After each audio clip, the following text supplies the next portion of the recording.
Well, no, I think there's a genuine issue. There is a lot of posturing going on, but there is also a general and a genuine debate.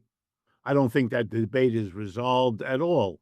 It's a debate between those, and I'm going to be crude now, but to get to the key point, those who understand that time is not on our side and who therefore argue fight the war sooner, not later.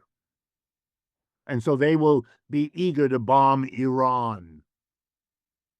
When? Last week. So they're there. That's a serious group within the military and more broadly.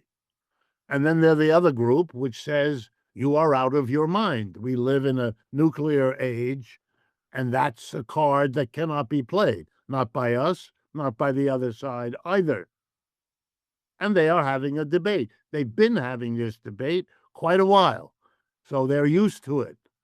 There are now the sons of the people who were debating that 30 years ago, and they're having that debate now and asking themselves sometimes whether the changed global conditions affect the debate. And for some of them, they do. Others are staying with what they are.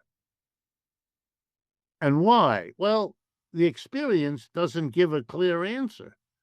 It's well understood that the war in Vietnam was lost. For the American people, that's not a clear understanding, not at all.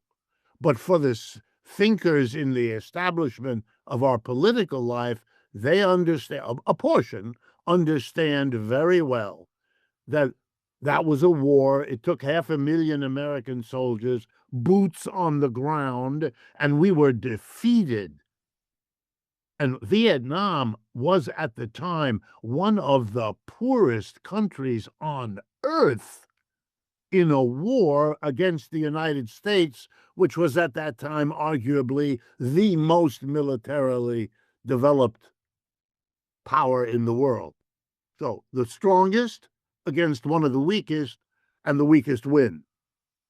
The enemy was the Communist Party of North Vietnam, and that's basically who inherited the country when the United States left, was forced out. I won't bore you, but you know that in Afghanistan, more or less the same story. Taliban is in charge now. Taliban was the enemy. They won. We lost. We are losing in Ukraine. It's arguable who won what in Iraq, but a clear win for the United States, not at all. So using boots on the ground, even against poor countries, is not a recipe that goes very far here. The reason that the U.S. chose to do the abduction of Maduro was because they couldn't do anything any other way. Mr. Trump, well, we could have sent in. No, you couldn't. You know how we know you couldn't? Because you didn't. And you didn't because you don't want to fight an indefinite war in a very rugged countryside. Venezuela has lots of mountains and jungles. And whoa, are you talking about a horrible rerun of Asia, only now in Latin America? You don't want that. There will be hundreds of thousands of Latin Americans who will volunteer to fight the United States in Venezuela. They know that too. So you're watching a struggle here whose parallel, and now maybe this is where you want me to go, whose parallel is also the economic difficulties. The United States economy, I'm a professor of economics, this is my job, is now more unequal than it has been in my lifetime. And I have gray hair. If any measure you want, the division of wealth, the division of income, the disposable income, whichever measure, and there's a dozen of them, you use, we are at a level of inequality. A recent statistic says that the top 10% of our people account for more than half of all consumption.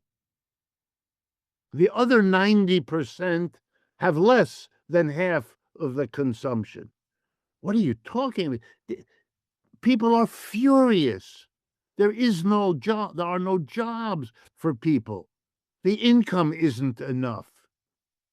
Today, the 23rd of January, 2026, the AFL-CIO, our conservative major national labor union federation, its local body in the city of Minneapolis, a major city in the middle of the country, called for and has organized a general strike.